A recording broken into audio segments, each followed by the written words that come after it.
Salut, bien-aimé. Je pars d'un constat. Il me semble que pour plusieurs, il est difficile de répondre favorablement à l'appel au salut. Parce que ils trouvent que les conditions d'accès sont extrêmement rigoureuses, dures, austères. Une fois, on m'a dit, frère, vous exagérez avec votre histoire de Jésus, de salut. Vous êtes trop exigeant. Voyez-vous, nous sommes sur terre. Nous avons un corps. Alors, qui peut donc être sauvé? Eh bien, c'était aussi le même questionnement des disciples adressés à Jésus-Christ après sa conversation avec ce jeune homme qui était riche et religieux, mais dont quelque chose l'empêchait d'accéder au salut. Écoutez ce qui est écrit dans Matthieu 19, versets 24 et 25. Jésus dit qu'il est plus facile à un chameau de passer par le trou d'une aiguille qu'à un riche d'entrer dans le royaume des dieux.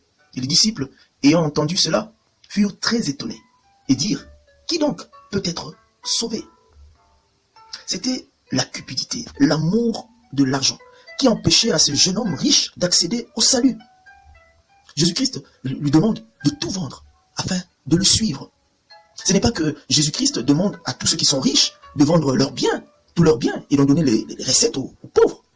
Non, Jésus, le Seigneur, donne juste le remède à ce jeune homme riche afin de le guérir de son mal, de le guérir de la cupidité.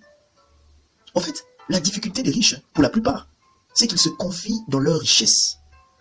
Et Jésus dit, pour le même récit, dans Marc 10, 24, qu'il est difficile à ceux qui se confient dans les richesses d'entrer dans le royaume des dieux. Aujourd'hui aussi, Jésus veut te guérir de ton mal. Malgré que tu vas à l'église, malgré que tu prestes dans la chorale, malgré que tu donnes ta dîme, malgré que tu assistes les pauvres, il te dit, il te manque une chose. Ainsi, arrête de sortir avec cet homme marié. Stop avec la pornographie, la masturbation. Ne va pas trop loin jusqu'à avoir des relations intimes avec cette sœur avant le mariage. Détourne-toi de la musique mondaine. Chers amis, vous ne pouvez pas servir deux maîtres. Soit vous haïrez l'un et vous aimerez l'autre. L'argent en soi n'est pas un problème. C'est l'amour de l'argent qui est un problème, car c'est la racine de tous les maux. La cupidité, c'est de l'idolâtrie. Bien-aimé, la sexualité en soi n'est pas un problème. C'est la sexualité faite hors mariage qui est un problème. L'homme marié n'est pas un problème. Laissez-le à sa femme. Ne dérangez pas le foyer d'autrui. Recevoir de l'argent n'est pas un problème. C'est le salaire de la corruption, c'est le salaire du sang, de la trahison qui est un problème, bien-aimé. Alors, la foi en toute autre chose que Jésus vous fera détourner de lui. Vous n'arriverez pas à le suivre partout où il va.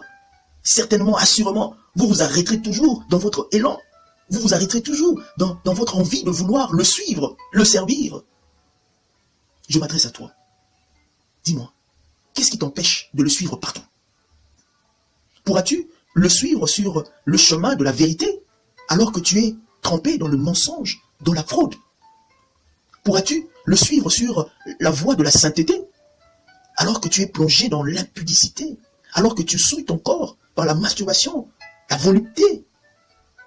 Pourras-tu le suivre sur le chemin de l'obéissance alors que tu es dans l'insoumission, dans la rébellion? Pourras-tu le suivre sur la voie de la justice alors que tu vis dans l'injustice, dans la duplicité, le vol, les commérages? Bien-aimé, pourras-tu le suivre sur la voie de l'amour alors que tu es dans la haine, dans le mépris, la rancœur? Qui peut donc être sauvé? C'est quiconque croit au seul Seigneur Jésus-Christ. Et en cela, il n'y a pas d'ambiguïté. S'il te plaît, ne t'en va pas tout triste sans prendre la bonne décision de suivre le Seigneur Jésus-Christ. Et partout, on suit celui qu'on aime en abandonnant tout ce qui l'attriste. S'il te plaît, ne t'en va pas tout triste. Si la douleur est tout ce que tu vois, c'est que tu perdras de vue Jésus-Christ et tu ne sauras le suivre sur son chemin. S'il te plaît, n'attends pas, aime-le, car il t'aime. La vie, c'est un peu de temps et beaucoup d'amour. Tu peux être sauvé maintenant. C'est possible pour toi, car le salut est pour tous. Que Dieu vous bénisse abondamment.